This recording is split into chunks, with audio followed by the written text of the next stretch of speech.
don't get me wrong. There's days where I wake up and I'm in a crappy mood and I feel miserable and, I just Yeah. want to put the doona over my head and go, oh.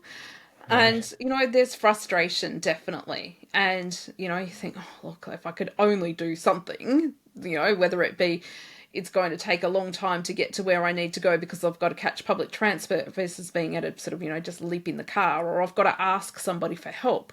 Oh, I've run out of milk and now I've got to make sure that my husband's available to go and get the milk, for example, rather Mm. than, I mean, look, I could go on online shopping, but then I've got to wait for 3 hours or, whatever it happens to be. Like there's those situations where you just think, I want the instant gratification answer. Mm. And that is frustrating because we all live in this instant gratification world. And Right. often when you've got a disability, that doesn't work because you've kind of got to plan things out a little bit better to make it work for you. So, Right. there's definitely times where, that resilience gets tested, but, what are you going to do? Sit in the corner and cry? Like, Y- you've got to get on with it.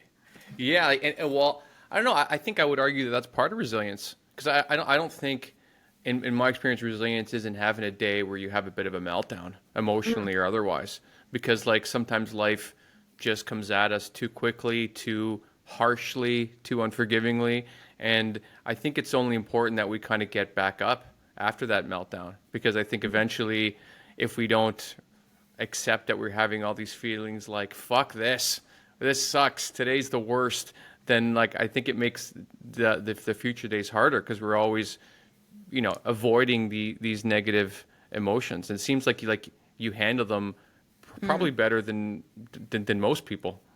Yeah, well, that's it. Those skeletons that you put in the basement, eventually they're going to come back out again if you don't do something about them. Yes. Yeah.